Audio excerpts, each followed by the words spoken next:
I mean, yeah. The reason that it's useful to record it is because what you're saying is important. You know, you're describing an observation that you have relative to the way that the process works, the way that beloved work, the way that the reciprocation has to work, the sensitivity to the timing of when and how we do things, so that the sacred nature of it is not abused, not made wrong use of, and also then being able to magnify, have the most numbers participate in it, so that it actually serves a purpose that can be of real service.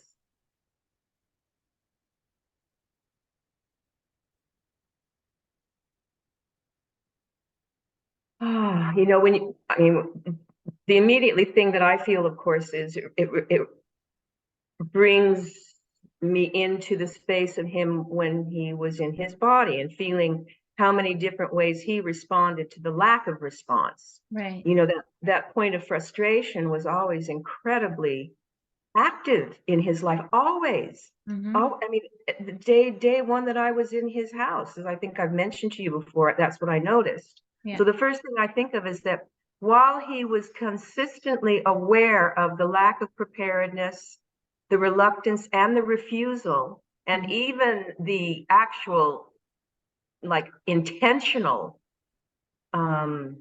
violation, you know, as he describes Evelyn as a criminal, a super criminal. He always, though, in addition to what you're saying, kept giving. Like he kept, yes. he kept, yeah.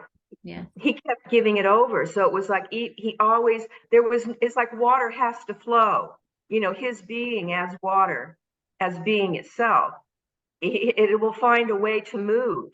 It will always move. And that's how I always felt him, was as that. So that didn't work, that circumstance, that conjunction, that configuration, that moment, whatever. Okay. And then he could just as easily as a monumental event could be happening in one room, and then if it didn't work, that was set to rest, actually consciously set to rest. That was one thing, is that nothing was casually done, even though how quickly it might have occurred. He was always very thorough in what you described with the telemetry and the attention to detail and making sure business was handled. He was very clear to make sure that he communicated as thoroughly as he could about what he was involved in and what he was doing and why he was doing it and who he was doing it with and what the purpose was. I mean, he was very explicit in all those ways.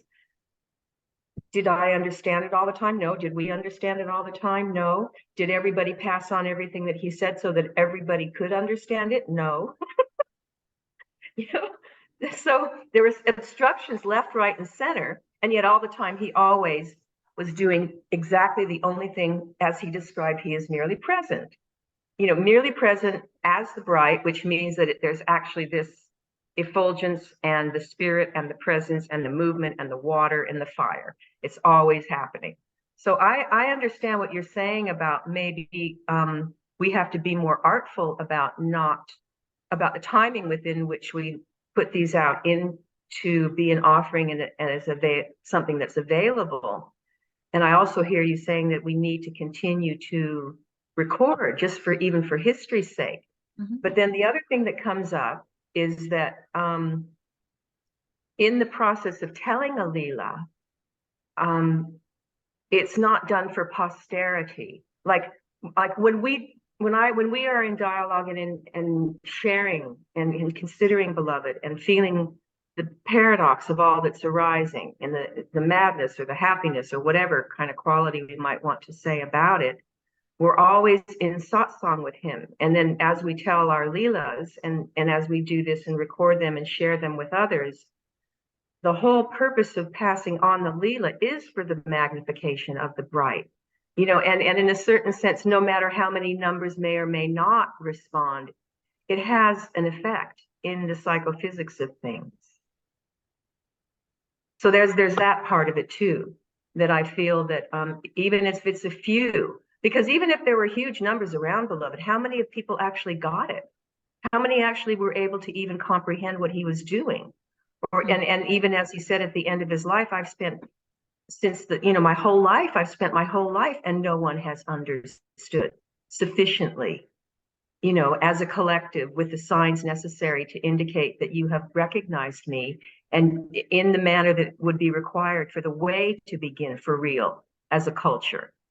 So that was his final communication. And we know full well that what has happened since that point in time is nothing significant in terms of our collective agreement to actually manifest the recognition that's necessary as a collective for a culture to be true and real. Thousands of people know that, not just us. So because we're persisting to speak about it, we are tending to get scapegoated and ostracized and all of that kind of stuff. And we've had to learn to deal with that, just like any other moment in our process with Beloved, where we've been confronted with something that doesn't make any sense, from the heart, and the mind is going, what the heck? Like, how, this seems like completely amoral, what we're doing with one another, in his bedroom, outside his bedroom, on his body, these things we know happen everywhere in relationship to him. That doesn't mean that it's okay to continue. That's Evelyn's mythologizing, an aspect of the revision of the way. We actually have to change our act, and that hasn't happened yet, with significant numbers individually and collectively. So that's where we find ourselves right now. But there are people that we don't know who's listening and who's making use of it, who they're talking to about it as a result of it. Even the synchronicities that we find happen in relationship to what you were talking about earlier. The constant noticing that what we're considering is part of the whole process of consideration, lo and behold. Mm-hmm. But people are relating to it differently in terms of seeing, and the constant consideration, is this actually the real process? Are we actually in the real process in relationship to what he's given as the profound gifts that fell out of the heart of reality itself? Or are we still superimposing our egoity on it individually and collectively? So I just feel that in terms of, and we can't have that consideration. No, well, that's the part of it. As a whole. Yeah, that's the part of it. That's not allowed anymore. That's not allowed anymore. And that's the absurdity of it. Well, hold on. This word consideration too has been disallowed because of what Beloved has said about it, which is, it's rightfully so. It's not, he wasn't considering things in the same way that devotees tend to consider things. So the whole thing right now, I just feel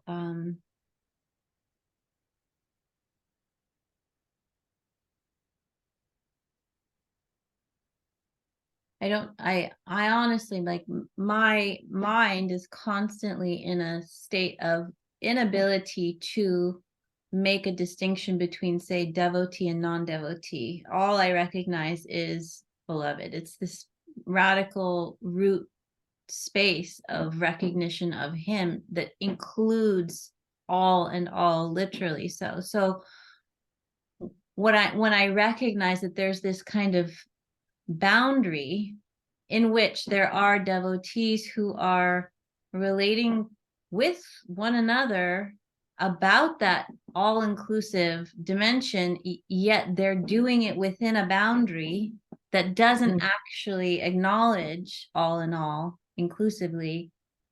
Yes. And they actually draw boundaries to make such a distinction between, the ones that he came for and everyone else. Right. And now I've been labeled as the everyone else part of that paradigm. It really, for me, it's one of those things where I don't honestly know what is the purpose and the function at this point. Certainly silence is a great option. You know what I mean? Believe me, I understand that. to offer what we do together is ego self-transcending yoga. Yeah. Because this is tapas, to do. as we both, know in terms of psychophysically, the ordeal of what the ramifications and the results and the effects, all together, because we're both sensitive to that, as a lot of other people are. And I appreciate, like, you often are you okay? How do you feel about this? And we're doing that, kind of registering, how does this affecting you? Are you able to endure whatever is occurring in terms of the actual effective tapas, or the kind of actual garbage and shit that's thrown at us? Yeah.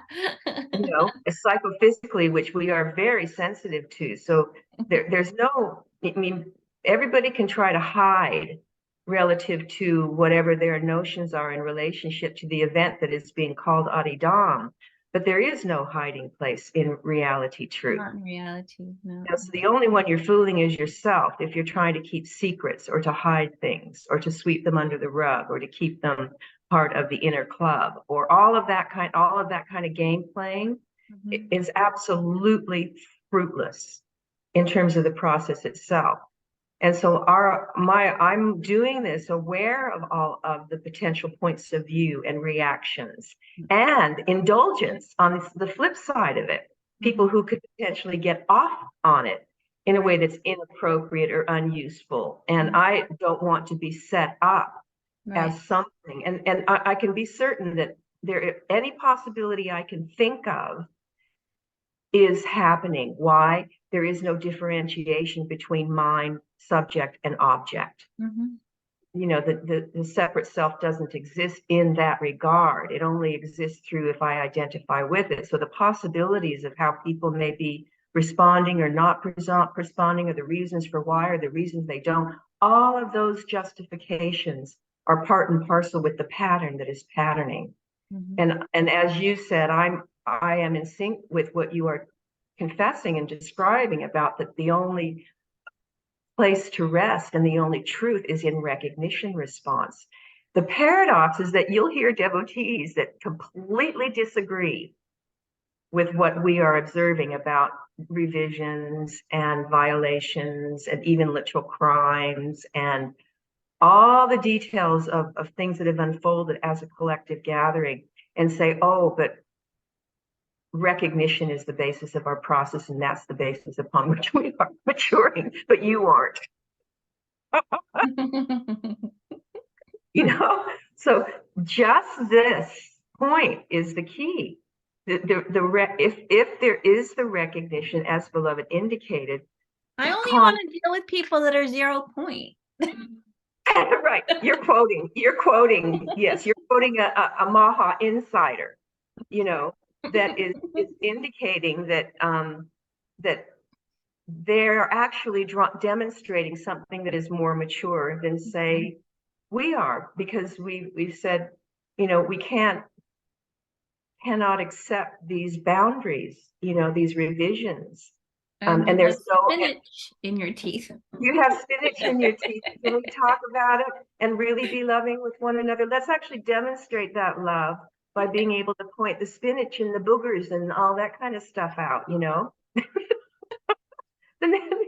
inevitable stuff that happens by being embodied. And it's just, it gets to be ridiculous. I mean, it is absolutely absurd. It's completely absurd. So back to the question. Yeah. The purpose of why we do this, and should we continue, and why, and when do we put them out, and why, and how are people responding? Well, the saddest part of that is that we, as we have been for years now, we're left in a guessing game. Why? Because nobody will have conversations with us to even let us know, except for we'll get sneaky and secret tidbits here and there, which people might even be afraid to say, I really dig what you're saying.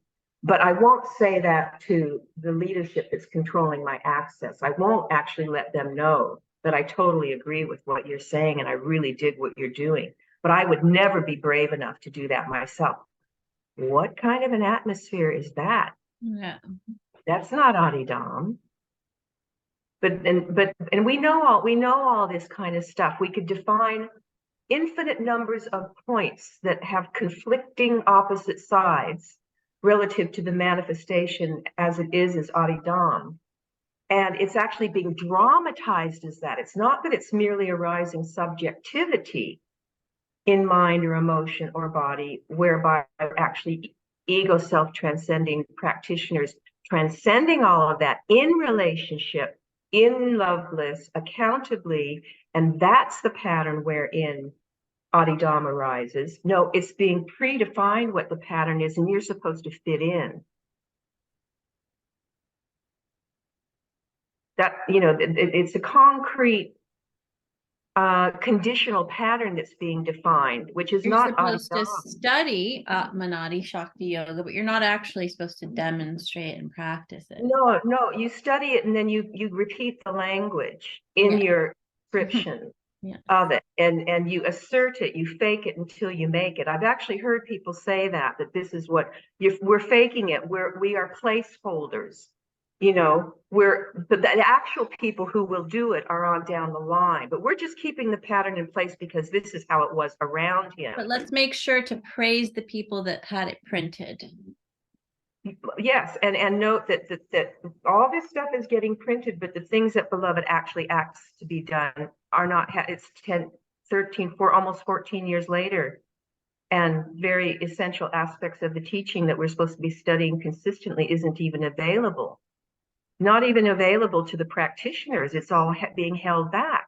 I mean, there's just so many things that are not available and being considered. Reality consideration, capital R, capital C, which is the process. The process is reality consideration. Reality consideration. The process, reality consideration is realization. Reality consideration real. Is the bright. Yes. It is the bright. Reality is the bright. I am. Da is the bright. Bright Beloved as Siddha Guru is the bright. The Leela is the bright. So the actual process of ego self-transcending yoga, root yoga, actually requires a demonstration that will show the signs of the truth of it. Right. Inherently, self-revealed, inherently, not shown by any other means. And that's why he kept saying the gifts are not manifesting. We gave him gifts. We gave him billions of dollars worth of gifts, literally billions of dollars worth of gifts. And he kept saying the gifts, there aren't gifts coming to me. That's a very significant point. You're not telling the Leela. How many books had been written about Leelas or, attempt to tell Leelas, even about his life? And he's criticizing the way that his life story has been told, the Leela of his life. This is like in the last year of his life.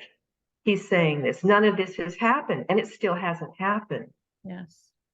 And to actually keep pointing that out is completely taboo.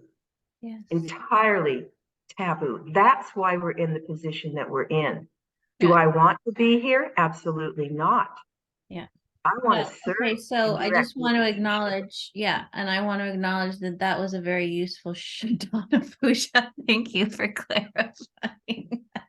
Yeah. Now we can do.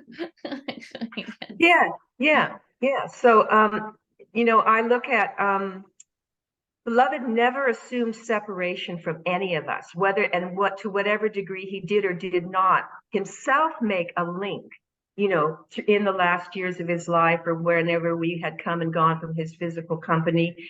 We were not separate from him. Yeah. We failed to notice that if we didn't notice that, or if we assumed anything different. So, and as you indicated, that the all in all, how is this relating, this particular gathering, manifesting the demonstration of the all-inclusiveness?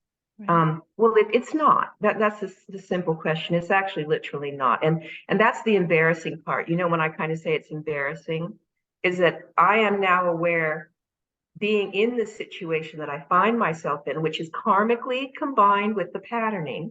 I'm not a victim here in relationship to any of it.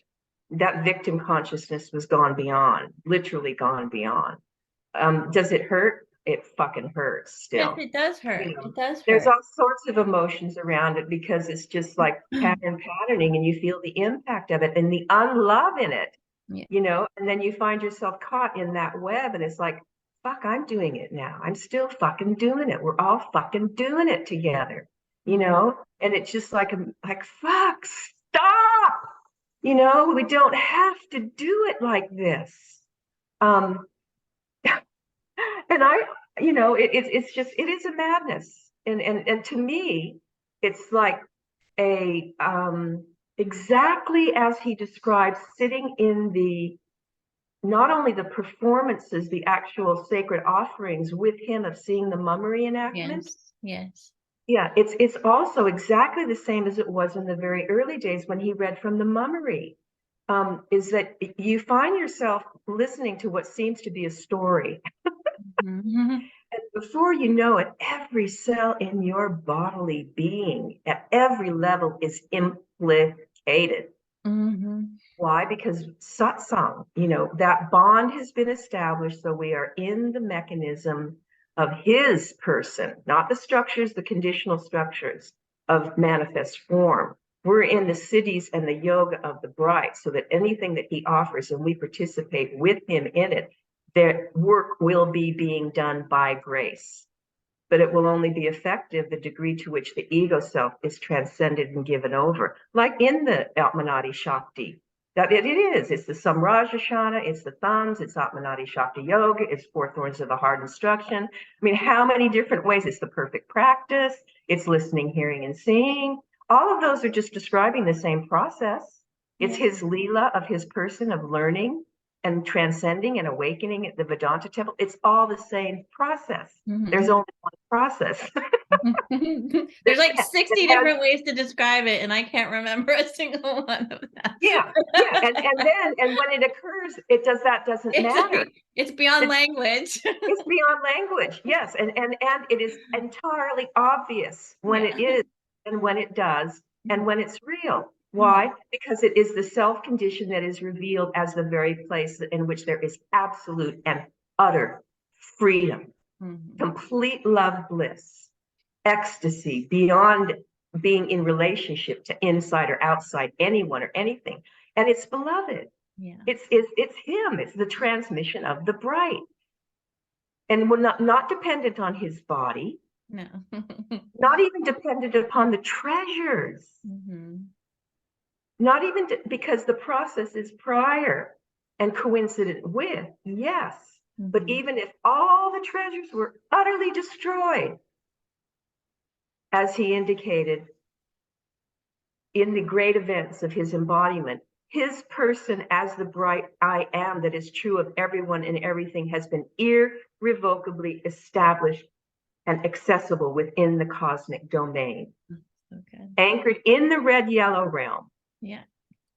Always present and able to be noticed no matter what happens. Right.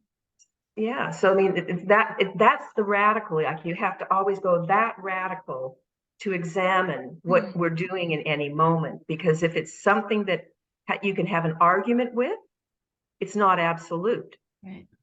It's not most fundamental. If there can be an opponent or an other point of view about it, it's not the way of Adi Da. Right. And it includes everybody. Isn't that the and symbol? And yeah. These are the literal truths. Like if anybody's available to actually consider it, it's not about the ones that the part of the Dharma that you can have conversations. Well, how does that apply to me? You know, like as the ego self, or how does it apply to me? Does it apply to me? You know, whatever. Want to have? How does it apply to me? You know, how do I look in it? In this costume? How do I look in this costume? You know. How many costumes have we worn? Yeah. Like, oh yeah, it's incredible that everything that arises is only perfect insofar as you recognize it. Yeah. That which is perfect is recognition, and there is no other point of view to be had about it, except for that you recognize it as non-necessary, non-binding, perturbation or modification of divine light itself, not conditional light, but the luminosity of that which does not take form, but it's tangibly present, tacit and tangibly beyond and above as the Atmanadi. And that is what, but we talk about that and consider that together all the time. Yeah. You know, so that the paradox of what you're indicating and why you said, hey, guess what they're studying? And I'm, oh, right. Okay. That kind of thing would happen. That was one of the things that was so interesting about when I left. You know, that's the joke. When I left, that's a joke. Yeah. I never left anything. Beloved never, I was never separated from him. That was but I had to actually learn that by virtue of going into different situations to become that much wiser. The little Buddha, you know, that had to be tested, you know, and in the graveyard, in the world that is like the world. Oh, don't want the world. The world is evil. It's like, oh, we are so pure. We have nothing to do with the world anymore. You know, on our lotus petals above the clouds. You know, whatever we might imagine, or in the deep of samadhi.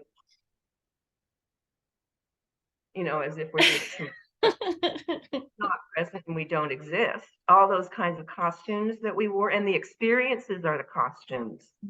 You know, we wear the costume when we identify with an experience. We're literally doing that all the time.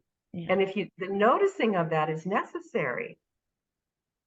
The noticing of that is absolutely essential. It doesn't mean that you go into it and, I mean, sometimes, and of course we do, because sometimes things are fun, like interesting, you know, enjoyable. But if you recognize that you're engaging in life in the basis of self-understanding, that creates the pattern of the bright, not the pattern being defined concretely as though it is a immutable structure. That's not possible.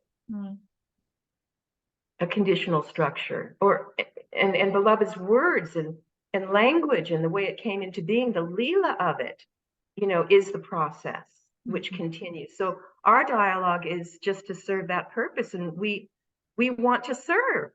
This is a way that we can serve, and we serve in life, you know, in all of our relationships. I know you do. I mean, we consider how we serve in relationship to our human family, you know, with our intimates in the context of our work, you know, in the world. We practice the fundamental practices of, you know, self-discipline, meditation, yoga, health, you know, puja, study, service. It's all, and there's thousands of people who are doing this, you know, whatever congregation we may want to be slot into is entirely secondary. And Beloved even said that. We know he said that. The congregations wouldn't even be necessary if you all recognized me and had come to me prepared. He said that in 2008, you know? So don't make overly much. Don't make overly much. Do not make overly much of any of these functional distinctions. Making overly much of functional distinctions and roles and structure and form is exactly what's happening right now, continuing to happen. So that the actual fundamental process of the ego self-transcending yoga that is necessary for myself and you and each and every being to be served to act, that's where we are. It's the patternings, the unique patternings of each individual are meant to be gone beyond. That's the sign of the yoga, not whether or not you agree to participate in the formal gathering, the institutionally formalized gathering. The formality of the relationship is ego self-transcending yoga. The bond to the Siddha Guru, the direct relationship to him, and in a context of a culture where we serve and enable the actual transcending of the yoga. And that's why he spent so much time in the emotional sexual domain, because the patterning is rooted there. In the feeling, domain, in other words, manifestation and emotion, like coming into being, sex, coming into being, coming fully down, being embodied, the emotion of that, the who am I, and in relationship to other stuff, relational stuff. It's a relationship to life that we're dealing with. What the heck is this? It hurts, it's going to die, or else I really dig this and I want more.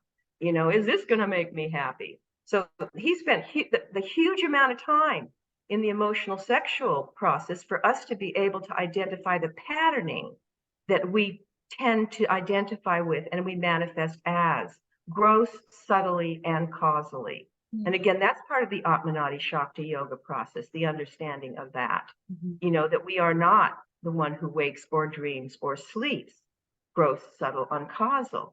The radical reality teaching, the preliminary perfect knowledge process, that wasn't given new at the end of his life. That was always the process. So there's nothing that was given that we don't understand or that we haven't already been given through the various numerous permutations or restructuring, so to speak, the pujas that you were talking about, how he would do something spontaneously and then he would wait to see what the response is. And that was also involved testing and proving. Mm-hmm. Those periods of time that you were speaking of, about how he would wait and watch. Like he says, I'm waiting for my beloved. Mm. I'm still waiting. And that's what he said to the day he dropped his body. I'm still waiting. And he did also say, I'm not in consideration with anybody. Do you remember that? Mm-hmm. Relative to the advanced process, that's when he dissolved the RSO as a actual spiritual order. He said, nobody, even the two remaining legal renunciates, Sukamaya and Nadikanta, they are not practitioners of the perfect practice. He made that abundantly clear. Yeah. And he indicated what would have to occur for them individually and for all of us for there to be a context within which the business that needed to be handled could be equally across the board related to, and all of us have to go through a rightening, a reparation and a rightening and a turnabout. That hasn't happened yet. That actually hasn't happened yet, what he asked to be done. Yeah, what's interesting is that this newly published version of Atmanadi Shakti Yoga, I don't know whether it's just an interpretation or if it was communicated this way, that it was because, or maybe it's Ruchira Dhammaquandra confession that Beloved took her through the process of the revelation of the yoga itself, and that's somehow qualifies her to be the one to pass it on in the form of passing on his instruction. But the instruction itself, when it was given, he was adamantly clear that no one, not a single individual, right, had demonstrated this yoga in his lifetime. He never acknowledged that anyone had ever demonstrated the yoga of Atmanadi Shakti Yoga that is now being studied, as if it has been. Yes. That's a really interesting because point. It implants the sense that there's some context to look to for what it is, but it's never been demonstrated aside from in his own person. Well, and perhaps maybe that's why she's in hiding. Maybe that's part, because I hear what you're saying, and it's interesting. I can also completely understand the heart logic of why she may be presuming that. Okay? Because I can understand when she says that, and then I can feel that, well, but that's actually not true, because I felt that transmission during the time that he was giving that instruction, and I was physically not present. You see, so I'm indicating that that was part of the virtue of my being by him, and through consideration, direct consideration, every step of the way, whether I may have made a wrong choice or a right choice, it was always in relationship. And if it actually really, if he insisted that it should be different, I would have responded. But that's not how it unfolded. And that's not actually how he worked. He never forced anyone to do anything. He never insisted it had to be this way. Did he address how come it was not lawful or what might be upsetting or disturbing about him humanly? Because I was an intimate of his. And otherwise, in terms of the implications of how it affected his work, constantly, you know that. He always spoke honestly at every level relative to how it affected him, his work, his intimacy, his sphere, the gathering, the world, and how it all was interconnected. He constantly asked for us to show him and to bring him the signs of that too. And we were constantly saying, look at how this is connected. Look at these synchronicities. Look at how it's all happening. You did this and the butterfly effect, or Yeah. I mean, I think this goes back to my question even from a year ago. Okay, let's say, like, hypothetically, I'm willing to entertain, okay, maybe he did take her through that process. right. Let's Yeah, just yeah. consider that maybe No, that's true. I There's can no way to imagine that prove it or she disprove did. it. There's no way to Yeah, prove it or disprove it because yeah, it's not visible, right? It's yeah, not self-evident yeah. in that sense. However, he's very clear in the Dawn Horse Testament. The seventh stage realization, which Atmanadi Shakti Yoga is a demonstration of, is not something that one makes the confession of independently. Yeah. He's Yes. like, it's in black and white, In a vacuum. In a vacuum. unless he changed the Dawn Horse Testament, it's very clearly stated that you can't just make the claim Yeah, that's independent. right. So what's Yeah, the mechanism through yeah, which, if it yeah. is true of her, which I'm all for that, by the way, if it is Mm, true of her, what is the cultural mechanism through which that has been evaluated, established, proven? yeah, yeah. Because if it's all of these sacred structures and the institution and all of these other things, Mm, whatever those mechanisms are incarnating and demonstrating does not verbatim demonstrate what he's describing in the Atmanadi Shakti Yoga book. no, It's yeah, not one and the same. So that's the part of it where this is my question to him, because it keeps coming up. It came up in the case of another person who was making the claim of being seventh stage realized, right? right. And I was asking the same question. Yes, yes. How does, I'm not saying it's not true. I'm not trying to be combative, but I'm Right. simply looking at the source of seventh stage realization, which is beloved Adi Da Samraj, and what he has actually stated about it. Now, should I just throw away all of the words that he's ever written and not consider them anymore because nobody wants to take me seriously because I ask questions about it? Right. No, I understand. I completely understand the integrity of where you are coming from and what your heart questions are and why. There's a And that's why presumption that's that's why I value the no nonsense about it. And I don't like the sweeping it under the rug and saying, it doesn't really matter. It's all a mystery and we're all in divine ignorance. And his teaching is paradoxical and you can't explain it. And there can be all sorts of points of view about it. That's Evelyn speak. What I just said is Evelyn speak, but those are the justifications. Like that's what the scapegoat book is about. And what you're suggesting and what you have been constantly bringing forth is that, well, but this is the real process as he speaks it. And you're not the only one saying this. Where's the demonstration of it and the foundation required and the context that wherein this could be tested and proven and authenticated within a true culture? exactly. Yeah, that's I'm what not trying to be combative.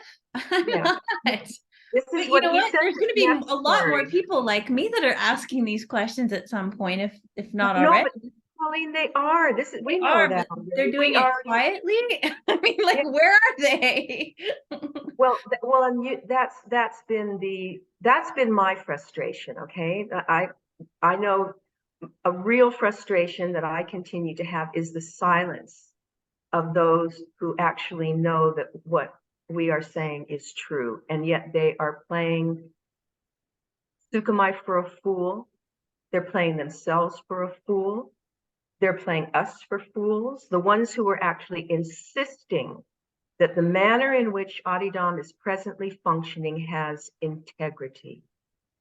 I want nothing more than to take Ruchira Dhammakonda Sukapur seriously. Yeah, I agree. I feel that way. I would like I have nothing more nothing than but to love and participate respect. with her and No. serve her, Yeah. you know, and for her to serve me, for us to serve one another, for us to serve all, for us to each and every one serve one another. But to take it seriously is being considered as, what was the condition I was given? It was something to the effect of relinquishing all impulse to right and leadership. I'm not trying to right in anyone. I'm asking a question. Yes, yes. Yeah. No, I hear you. I hear you. And so this is the kind of thing that we were talking about earlier. That very admonition is completely contrary and counterproductive to Beloved's direction and instruction about how the gathering holds leadership accountable. It's a revision. Take it to the ACF. Where's the ACF? Yeah. Or take it to your devotional groups, wherein behind closed doors.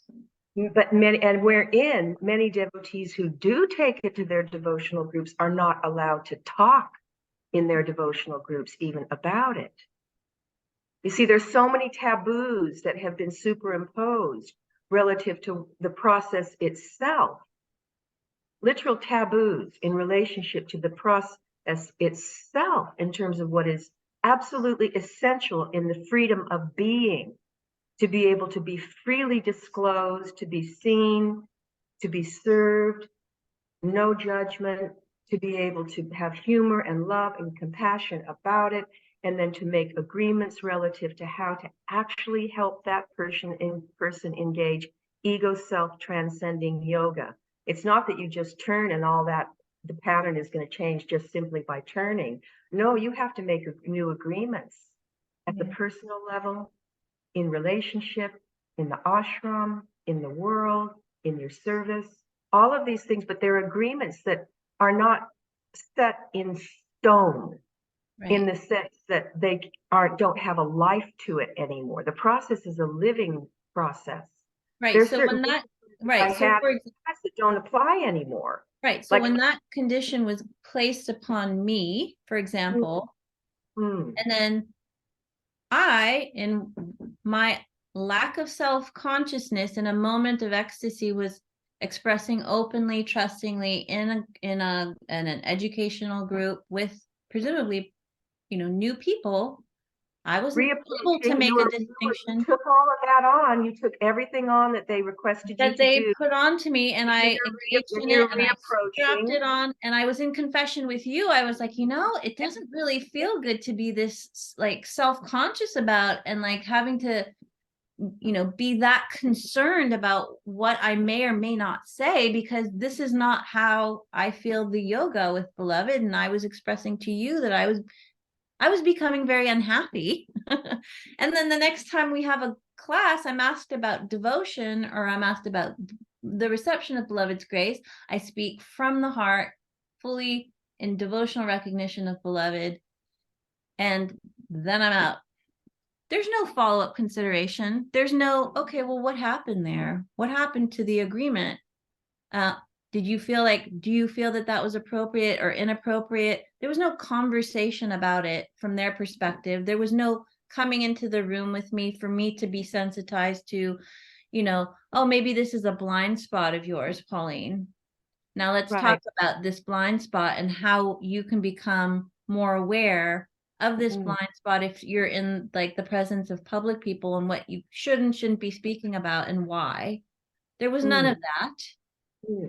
Why was I even in that group? Well, exactly. I was going to say, and also the examination of, from the perspective of the leadership placing you in that group, which never should have happened. No, There's a exactly. I mean, the whole there's thing a was, whole it was other a setup. category. Yeah, there's a whole other category. Yeah. Like, how absurd would it be for myself to be required? And I'm saying this in relationship to the absurdity that I expressed to you, Pauline. This is punitive. It's not lawful. The way you're being related to is entirely unlawful. And as I indicated, beloved would even grant us more respect than in what is being demonstrated in relationship to you. Others, so many are being disrespected. The fact that you were placed in that situation was not wise. And there was a specific reason to put you in place. It was an egoic political social maneuver to maintain and let you know you have no authority. You are subservient to us. You do as we tell you to do. It's not about turning to beloved. It's about turning to the leadership. They're in between. That's what they're creating. They're creating a structure of hierarchy that is the priesthood in between. That's their interpretation of Sarvadakari, the ones who are protecting and conducting. It's not a transparent conduit that is actually about the heart yoga, the core of the process of ego self-transcending, because I know the ones that orchestrated this in relationship to you. I know them, even though I have not remained in relationship to them as they haven't with me. There's enough knowledge of fundamental patterning, and even to see the signs of what's unfolding is clear that we're not doing what we are meant to be doing in relationship to one another. I'm not saying they're not, I'm saying we are not. We, including myself, are not doing what he asked all of us to do together. Right. And that is frustrating, because I see, like, my heart moves to see any devotee who is approaching this way and being given a piece of coal or a lump of shit, dressed up as though it's beloved's word and teaching, and it's really beautifully dressed up. Right. You see, Very. but beloved says, recognize the garbage. Well, there's a lot of garbage that's been heaped on all of this, and that can be beautiful garbage. It can be attractive, it can be like fascinating, it can be interesting, it can be pleasurable, it can be blissful, it can be really painful, and then people will also say, well, it's just the play. It's always been this way. It's just you come into Adidam and you're going to be eaten alive. It's the guru, it's the nature of the relationship, it's life. Or the sense, or what I started to notice, which is there tends to be a sense that it's part of the sadhana to take this form of abuse and to dole it out. Yes. Yeah. Become You capable of doling it out to others. All the roles are played, and so what? You're a victim, so what? Oh, you can be a perpetrator, so what? Oh, you can be a criminal, so what? Oh, you can be kicked in the gut, so what? Eat it, use it as tapas. Okay, well, that's really ego. That is like ego politics. That social ethical ego point of view is not true Leela. It's not true Leela. It doesn't justify. You cannot justify these acts, ego acts.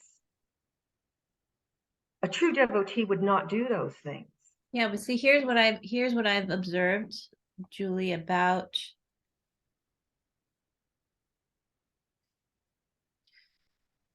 the nature of beloved siddhi. I've literally observed this in many people, myself included. The nature of beloved siddhi does outshine. And so what happens is people can commit crimes and literally not know that they are criminals. I can attest to that. I understand. Yes. I understand that. There isn't even an integrity of conductivity humanly.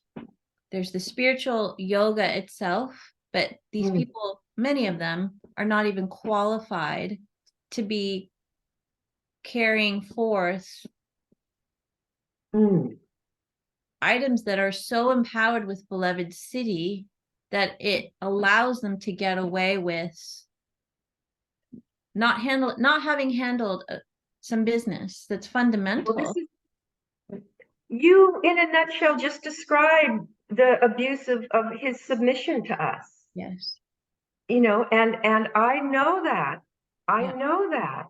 And the lack of preparedness, the true foundation, the unhandled business creates crazy, deluded people Yes. that assume that criminal acts are justified, Right. or that they can then go into the hall, have the deep meditation in which it seems that it's all washed and it's all okay, and somehow or other justify arising as it is, as being perfect.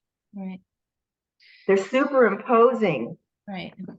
It's Evelyn. This is where it gets really dark. And I remember in the discourses where Beloved read the Scapegoat book to us when he first started writing it, and this isn't even available. Like him speaking about the creation of this book, not let alone the book, is not even available for devotees to actually be constantly studying, which he asked them to be doing.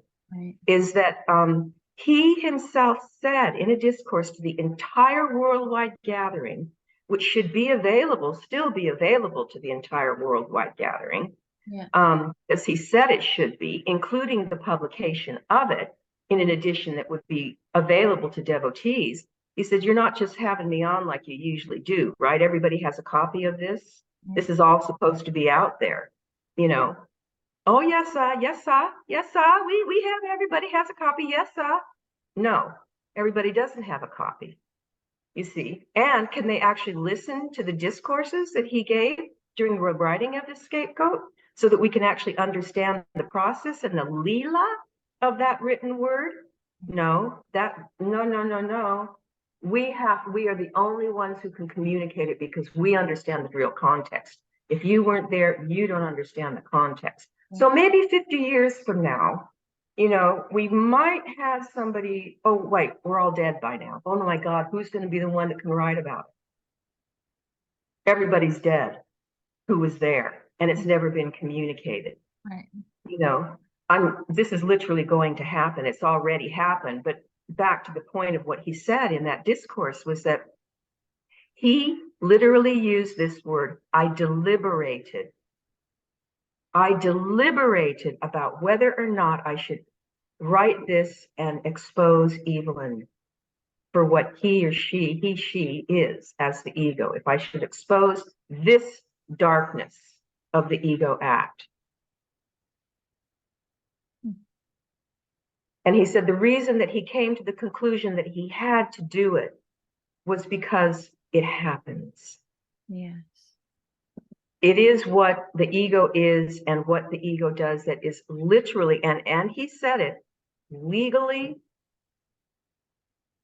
humanly, socially, religiously, spiritually, transcendentally evil, dark, criminal, super criminal. And he said, and that's no joke. Now I'm paraphrasing, of course, but he said that, and this is what you all, speaking very specifically to certain individuals the most about it, you are Evelyn. This is what he said to Sukamai. This is what he said, and he's saying, and I'm not just speaking to you here. This is another thing to consider about Sukamai and what it is that she's attempting to do and why I also understand it compassionately, sympathetically, and know that she's not being served rightly and how she's attempting to do it. Because as he spoke this to her, he was speaking through her, not to her personally. She took it all personally in a certain way and did her thing with it. Or she didn't take it personally at all, which justified her doing all sorts of things the other way. I can confess to that too, you know, those liabilities. Yes. Betrayed and reacted and too personally, or I want it personally for myself because it means a lot to me and it tells me my story that I want to tell. It's not really the story that actually happened. Or I didn't have anything to do with it because I don't exist. gross, subtle, and causal misinterpretations that actually don't require you to take responsibility for how you enact yourself in life. But he said the scapegoat book had to be written because that is what we do as egos, and that actually is the impact that we are having on the divine reality person. Right. That is at the root of every being. We are actually killing that being in our own apparent psychophysical structure and in relationship without recognition, responsive devotion, actually being active and demonstrated and brought down into the psychophysical mechanism above and beyond, priorly illuminating, all inclusive, not ever separated or dissociated from, not even possible to be. You see, he said he had to reveal that because that's what the ego is. He deliberated about actually writing the scapegoat book. Mm-hmm. The other thing he said about it is that that's not all you are. Right. That's really sweet. Beautiful. Really beautiful. Beautiful. I don't relate to you upon that basis. I have to, you're continuing to require me to reflect that to you, and you're requiring me to submit to address you, even though I keep saying I can't submit to this anymore. But you, the ones around him, I'm not talking to you. I'm talking to you and everyone else. You can't, everyone, like you said, every single person, he said, no one was prepared to advance, to practice Atmanava Shakti Yoga.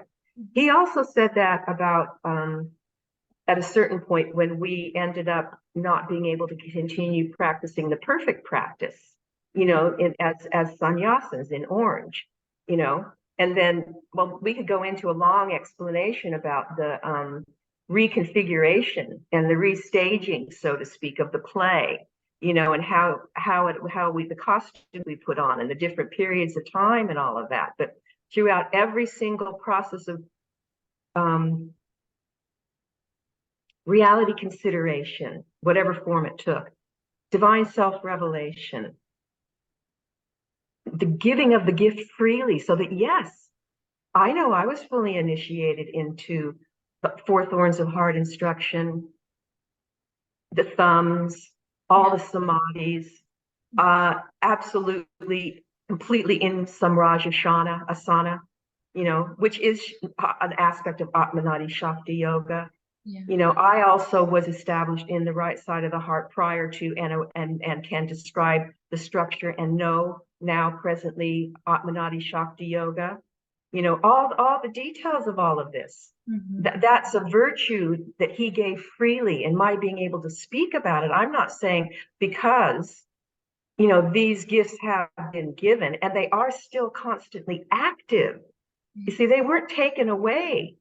Those are they're in this being. That knowledge was not just an experience to hold on to. It was a knowledge that is supposed to be shared. Yes. But what makes it not prasad or a true gift is when I then present myself falsely in relationship to it, wherein I'm saying there is a context for me to be evaluated in relationship to my life process and yoga in relationship to beloved. I keep saying there's no context. There is no context. What are you saying? Look at look what he asked. What about the 9 laws? Right.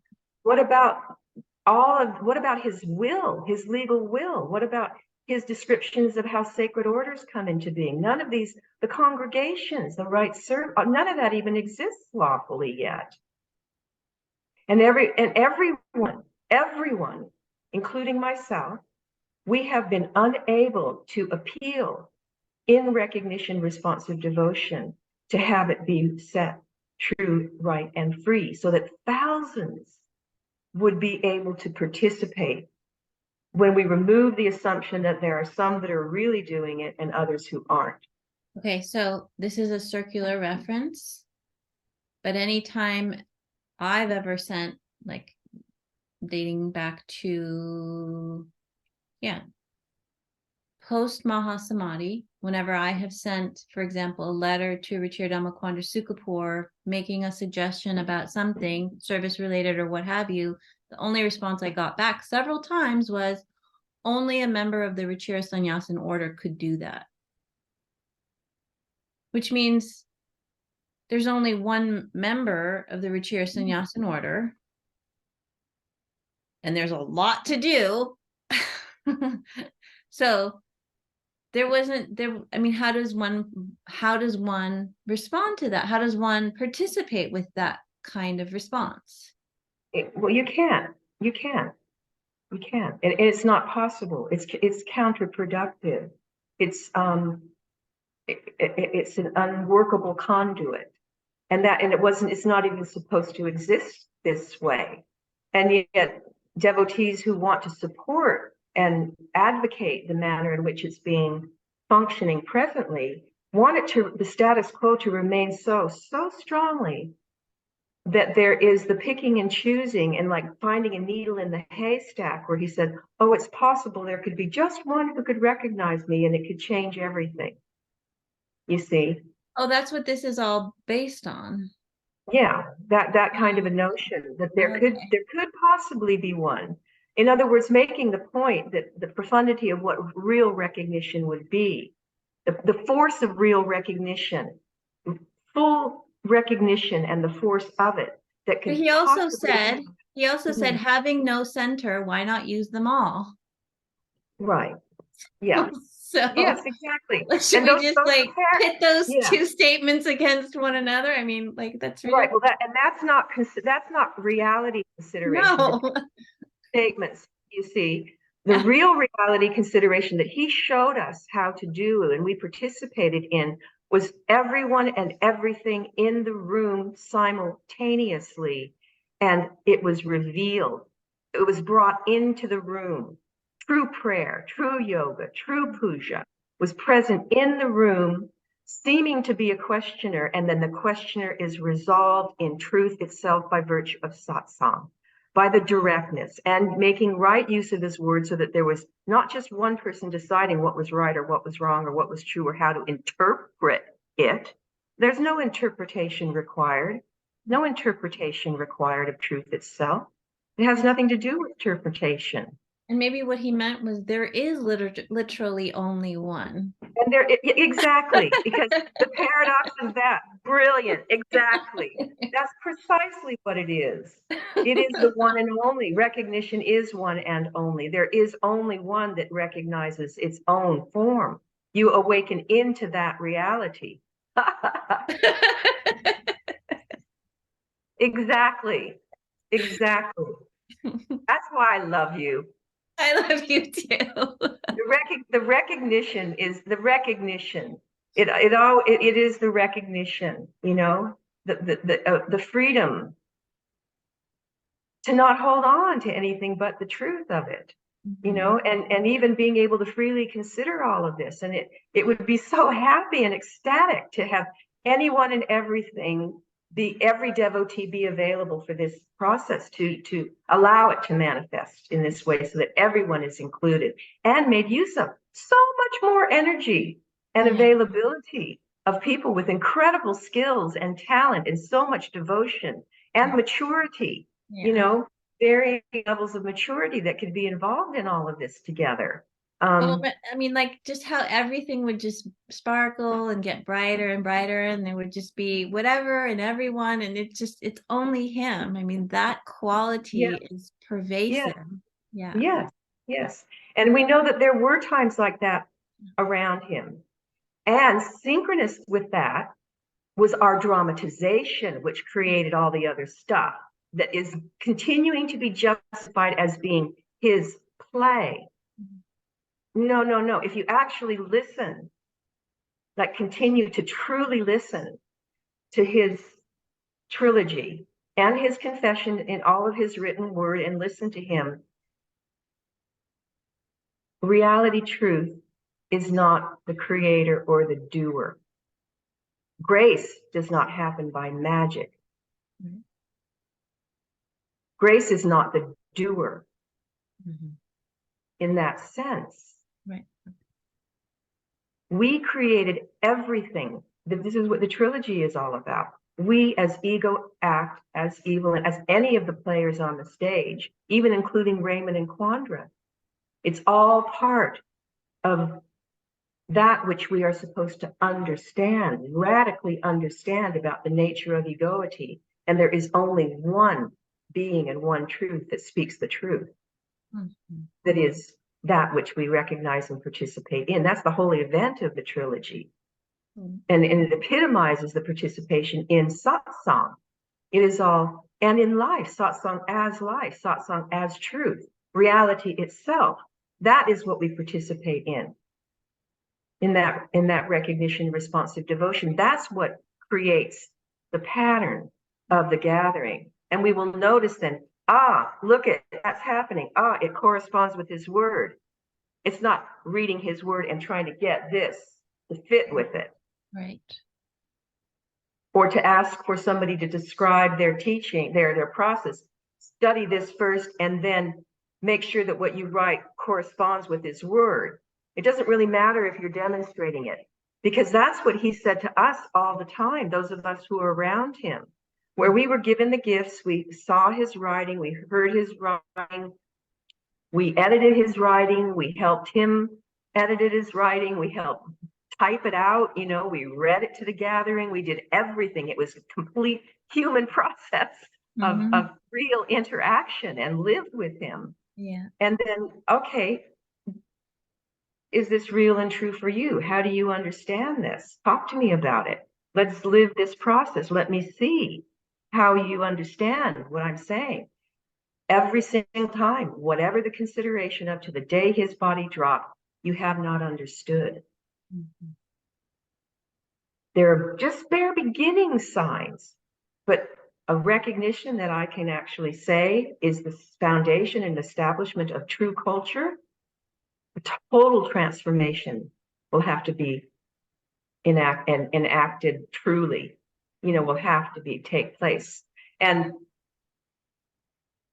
the context for the actual advanced process does not exist yet. You haven't handled business.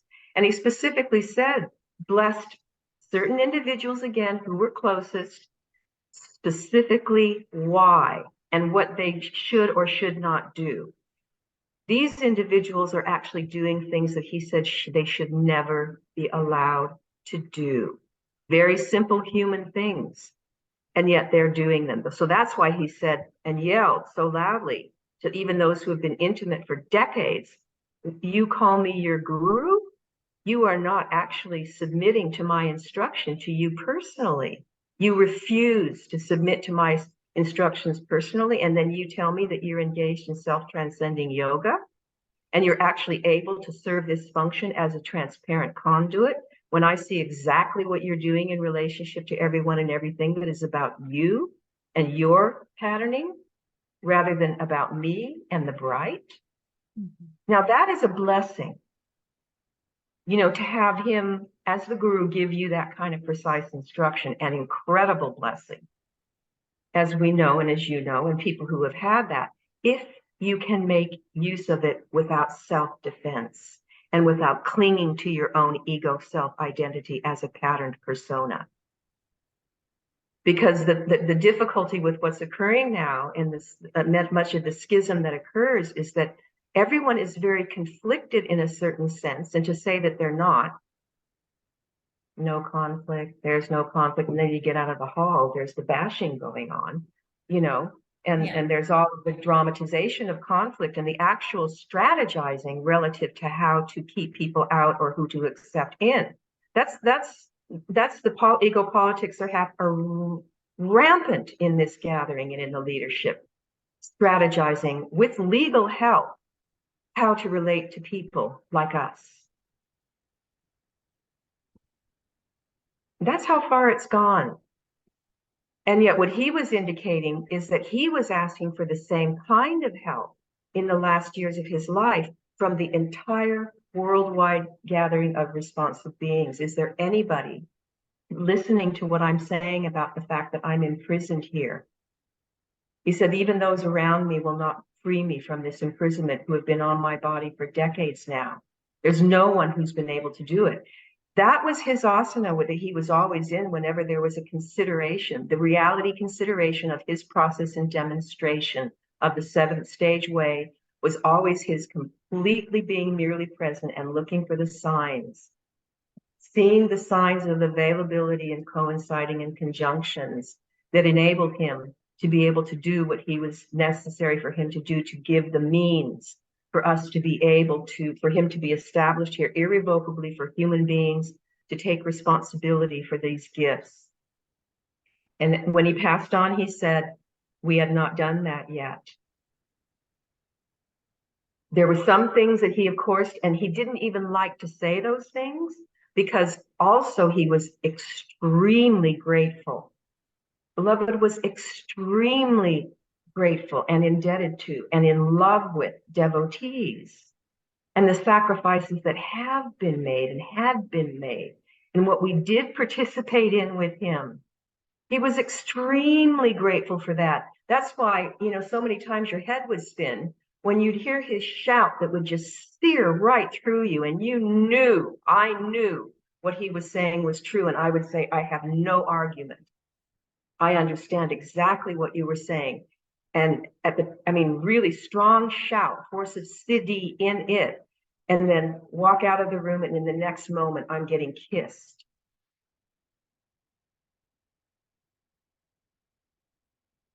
And to him, it was all the same gesture of the Siddhis of love bliss that are required to awaken a sleeping being, an unconscious being. So with Sukamai, in terms of speaking about her assumption relative to, we don't even know really what is assumed. No, but it's so secretive that there's no communication that actually comes out. Right. So that's what I mean. It's like, we don't actually know. Okay, I can rest with that.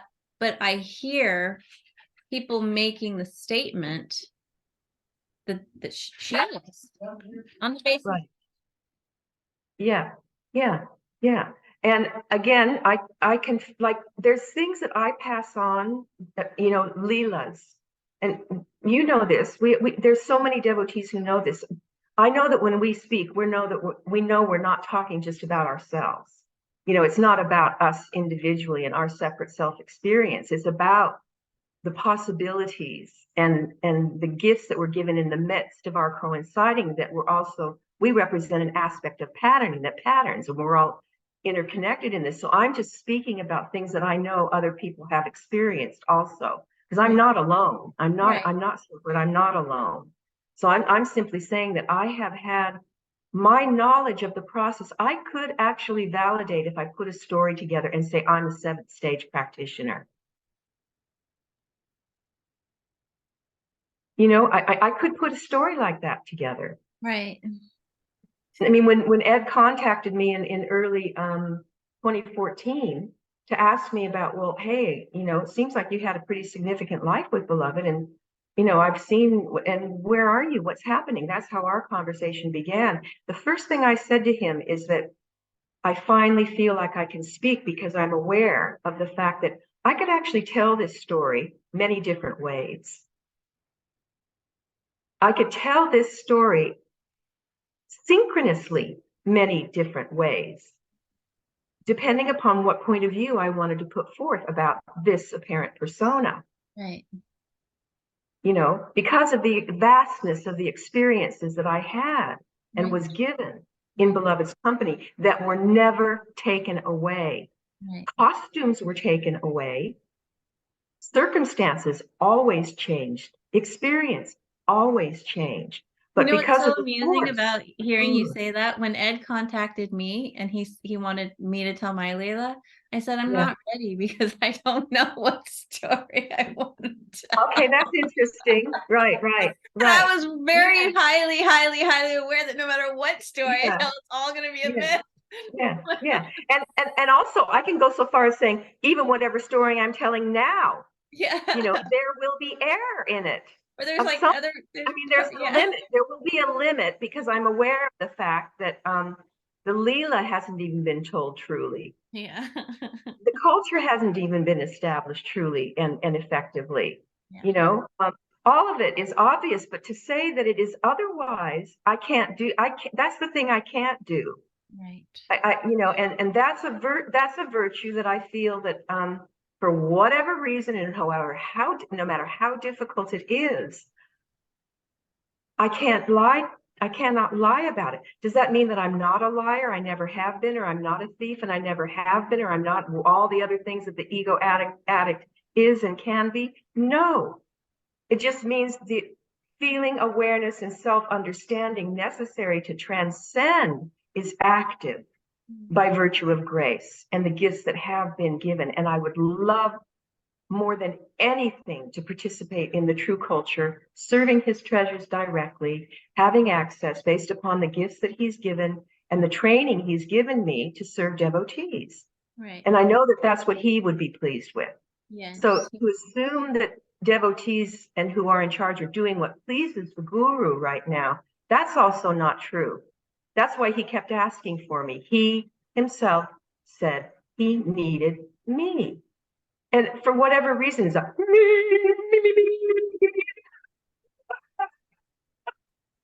no, not me, me.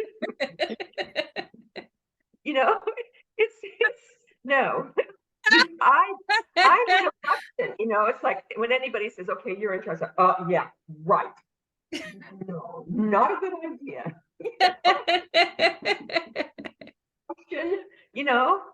That's not my forte, being in charge and being managing, and that's not my forte. I already know that. Look out. Oh, in the China shop, it's really true. Make sure I'm actually in the right situation, being served rightly, and that I can be made right. I can make right use of, like anybody else. Yeah. But I'm not even being given the opportunity because I'm too fucking scary or something. I don't know. It's just it's ridiculous. So how do we get off on that tangent? I just went into play acting. Anyway. You could have told there's any number of ways you could have told the story. Yes. So this is what I feel with Sukamai, is that she's communicating as she always has, is what she takes on what Beloved says absolutely as it is true in her perspective and conceptive feeling being. Her liability in that is that she's disconnected from the body, tends to be all of her personal characteristics I won't go into here, but just suffice it to say that there's enough in his notes and those who know her and in his communications that in no uncertain terms, she needed to be held humanly, intimately in embrace, living with those who love her, and not meaning servants of hers. That distinction. He said she should never live as the queen with her servants and with her court and with her cohorts and with her cronies and with those whom she was actually conducting her court, right, which is exactly what she's doing now. She will not even be seeing it this way, right, you see.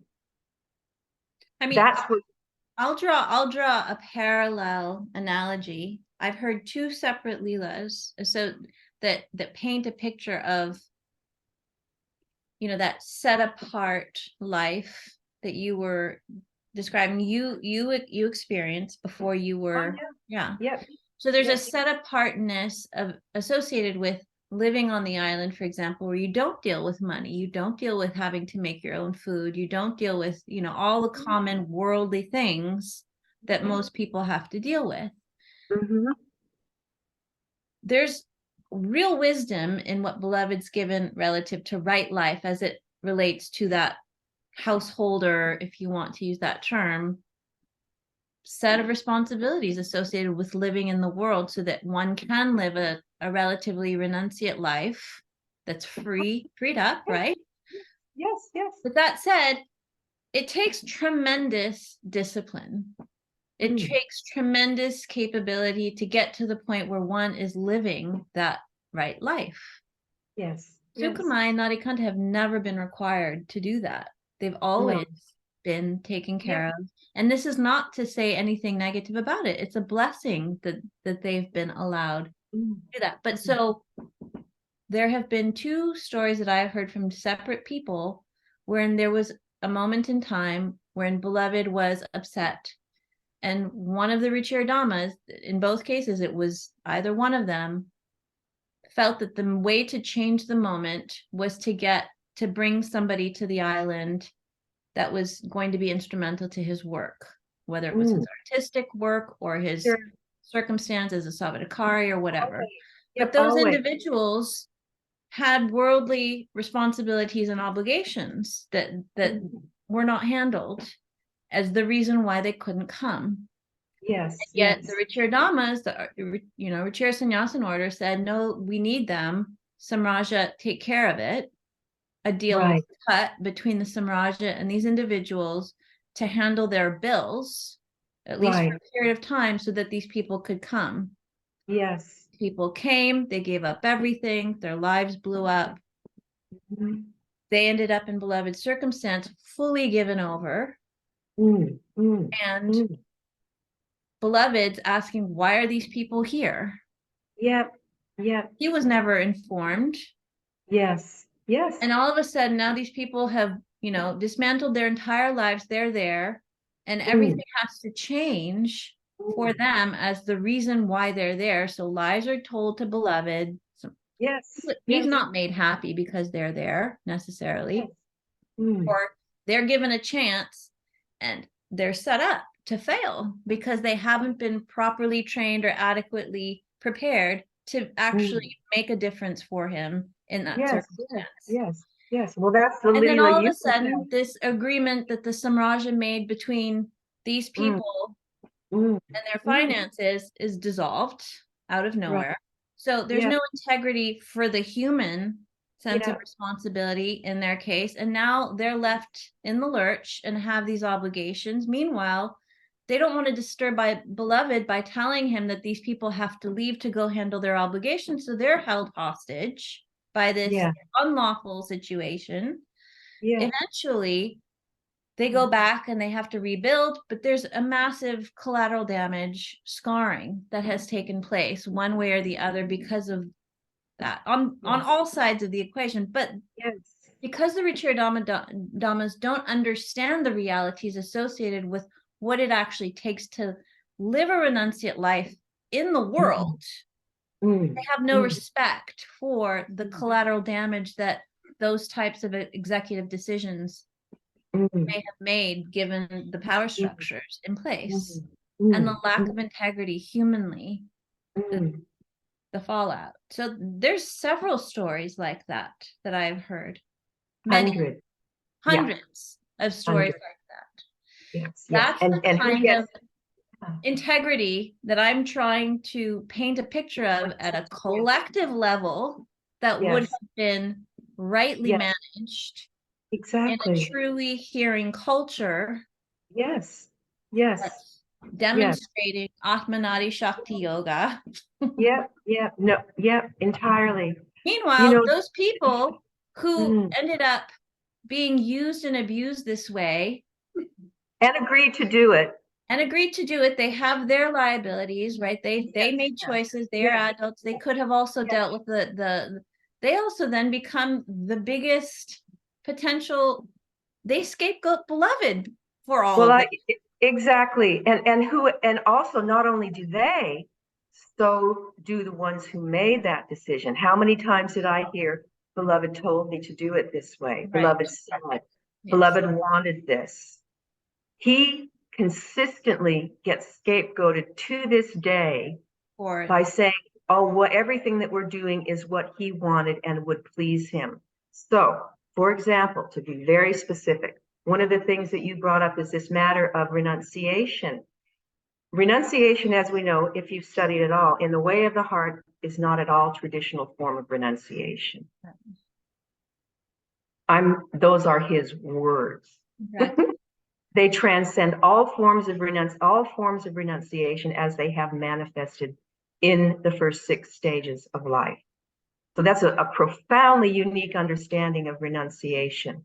Also, every devotee in the recognition response is inherently a renunciate. Why? Because it is the ego act that is being observed, understood, and transcended. Listening, hearing, and seeing. In recognition response to Siddha Guru Da. That is the vow of devotion. That is the bond. That is the form. That is the form of the context in which the artful creative manifestation of the entire process comes into being. So as a true and free renunciate, again, many, not only myself, have had the opportunity to, in the mandala of the bright pattern that manifests spontaneously and inherently by grace, not pre-written, not a ritual, it's not a program, it's not a method, it's not a technique. All those things are literally true. Yes. And so here it is. And I've experienced, as many others have, the experiences of what is required to live as a renunciate in different contexts of life requirements. What you're describing is the different settings or the different dynamics of relationship and life functions and necessities of handling business and certain aspects of the patterning of egoity that are necessary for the process to be real. Again, why he said, do not make overly much of the congregations or the functions or the structures or the hierarchy or the forms or the codes or the disciplines. Do not make overly much of them, because the actual process will be covered over if you do that. Attention and energy will go into that rather than the actual yoga that will enable the integrity of the process that really allows ego renunciation, radical devotion to be exercised as true and real, and the freedom necessary for that. That's the yoga, that's the yoga, that's the yoga, that's the yoga, that's the yoga, that's the yoga. The whole, embrace. That's the yoga, the sphere, the bright sphere, his samadhi, his transmission, his darshan. You stay focused and we evoke that and magnify that constantly. That's the yoga. Then everything becomes clear in that. However, with what occurred in terms of the renunciate, the establishment, the focus on the establishment of the hierarchical orders, without there even being an order, and beloved having not even acknowledged that anybody was capable of practicing at that level, it was decided to establish the orders, the order of one, and then the one chose all of the other orders. Now, the difficulty with that is that, as you're describing, is that there was never a period of time in which we could actually test and prove one another relative to the actual human, truly religious, sacred, devotional, and spiritual and transcendental perfect preliminary practice, the actual yogic signs and signs of gifts that each individual would effortlessly and egolessly and searchlessly be manifesting by virtue of having freed energy and attention from bondage to the psychophysical patterning of egoity.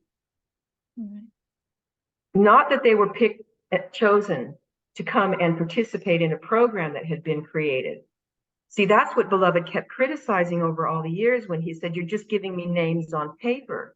Right. You're only creating another list. You're only giving me another org chart. You're only bringing people here who aren't prepared. Back to what you were speaking about specifically. We did that all the time, scrambling to try to give him what he required, whereas he kept saying, you're not giving me what I require. I don't know how to say this differently. Now, let me try another way. The laws are not being fulfilled. Let me see, is there another way? You're not relating to me rightly. Let me see, is there another way I can say this? You are using me as either the pastor or the manager or the mystic or the sage. Let me see, you're not getting it that way. Is there another way that I could say, the laws aren't being fulfilled? You're not getting that. My cities are being obstructed. You're a criminal. Do you hear that?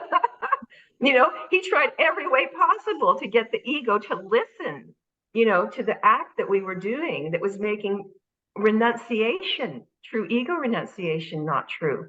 Well, he So called us you a have cult and an cult, 11th rate cult at that. yeah, a rinky dinky failed religion business. Yes. Dysfunctional, rinky dinky failed insider cultic religion business. And he would say, I'm not saying this to you because I'm just having fun saying it or painting a picture. I'm saying it's because it's true.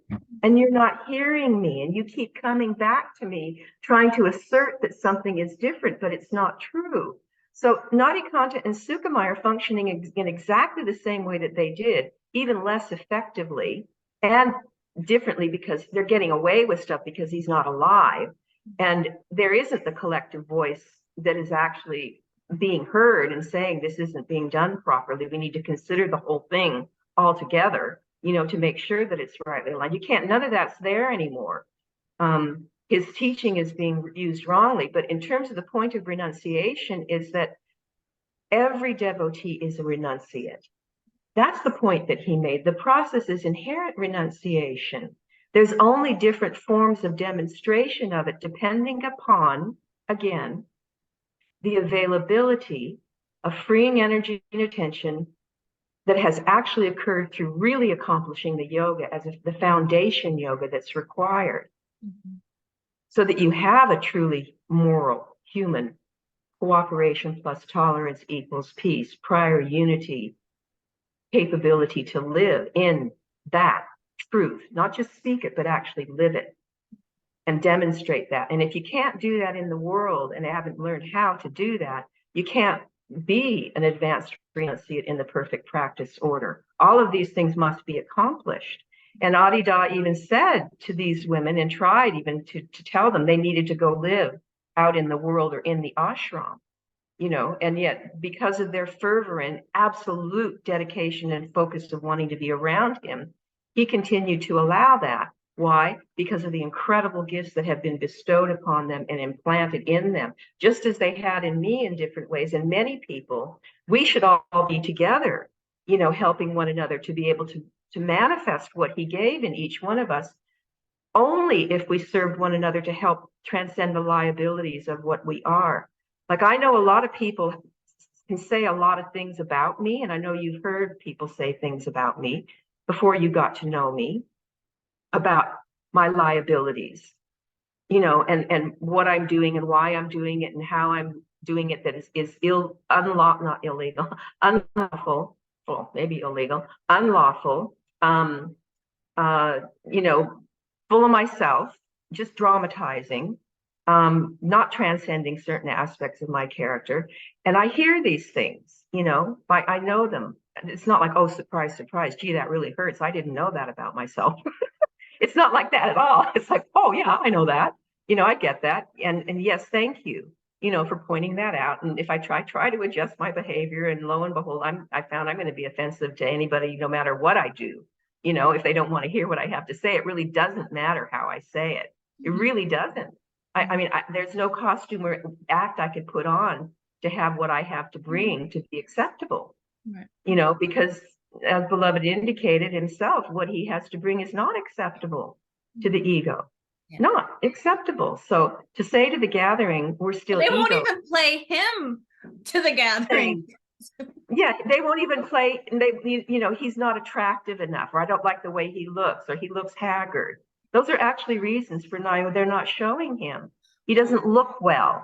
He doesn't look well. They don't want to show these things where he's speaking so passionately, and it's too forceful, or people will react or they won't understand. Yet he actually expected those things to be passed on. Yes, he said contextualized, but the contextualization actually got changed. Yeah. Lies have been told about the people and the circumstances under which those communications were made. Yeah.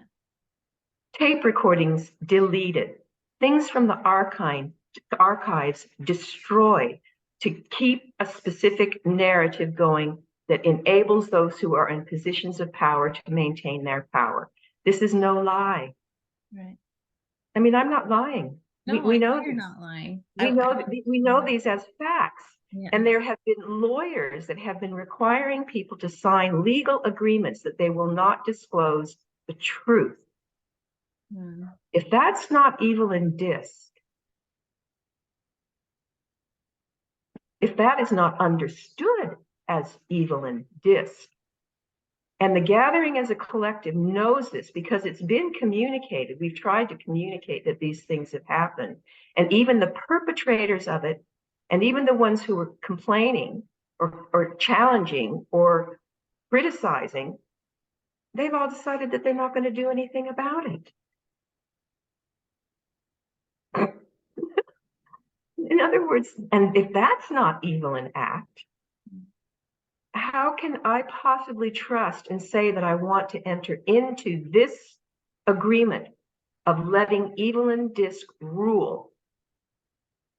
The collective evil in disc is actually patterning, and allowing it to be, and stealing beloved's work and superimposing sacred on it, as if we experience this, therefore we know it's true. That's evil in speak. Mm. That's evil in speak. And we're doing a really good job because we're passing it on as a Leela for historical sake. If that's not understood as evil in speak, historical sake, the process is real time, eternal time, present, always, already case time. Leela is to be told in that context. It's not Leela if it's not told in that context of radical self-understanding. The culture is Leela. The process is Leela, alive, ever present. Every single aspect of what he embodied to bring this into being is the teaching. His body is the teaching. Not to be placed as though only one person, now that he's in the ground, up there at the brightness, the only one out of all the decades of his work that is mature enough or handpicked to be there by herself to function independently and have conversations with beloved by herself and get his answers about what to do relative to everything. And then as a renunciate, and I'm going to get a bit vivid here, because it points to what you were talking about relative to not handling money, legal stuff, like not being involved, just being absolutely free of all of that, and just being a renunciate, actually serving a sacred role of oversight. She's actually involved in making all these decisions relative to what happens to these things. Right. Not only that, she spends huge amount of money by patrons who are supporting her to continue to develop the art collection. And for gifts that are being given out to certain people, including the Gurukula. Like continuing the pattern as it was, there's huge amounts of money that are being spent on the sacred grounds, conducting all of this, to keep the pattern as it was, without actually hearing the criticisms that he made about the non-necessity,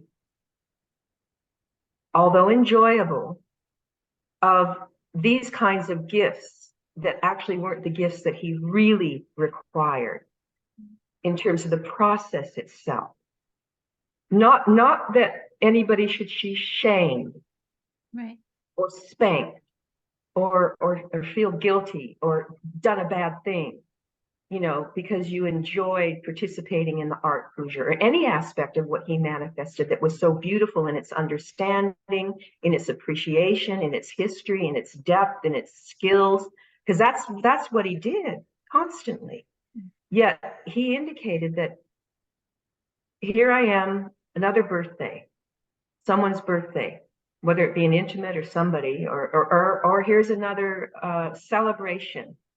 And look at the amazing amount of gifts that I'm giving to everybody, including the ones that you've all purchased on my behalf. I don't even know what they are, he would say half the time. You're choosing gifts and I'm just touching them or seeing what you've bought. some of the gifts I might have asked for. I'm vocalizing, beloved, paraphrasing what he said, is that there are enough gifts that I give to you that we take days to go through these gifts. I could be, you have to stand, the gifts are lined up around the block as you bring them through the door for me to give to you. And you see him participate in these kinds of the gifts, and you see how free he participates in them. It's their ecstatic occasions. But then he has to say, Evelyn, this is all wonderful that we're doing this, and I absolutely enjoy giving gifts, but where are the actual gifts that I need for this process? You are not bringing me those gifts. Why? You do not recognize me. You're not therefore not rightly relating to me. Therefore, the gifts aren't being given, and the process is not being conducted rightly around me. So I'm being isolated, imprisoned, shut up, and abused.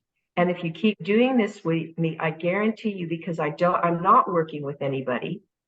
I'm not working with anybody anymore. I've given all of the instruction, initiated what was necessary, including Atmanadi Shakti Yoga, not just in one person. Because as he worked with one person, he was initiating that process in the universal psychophysics of the cosmic domain.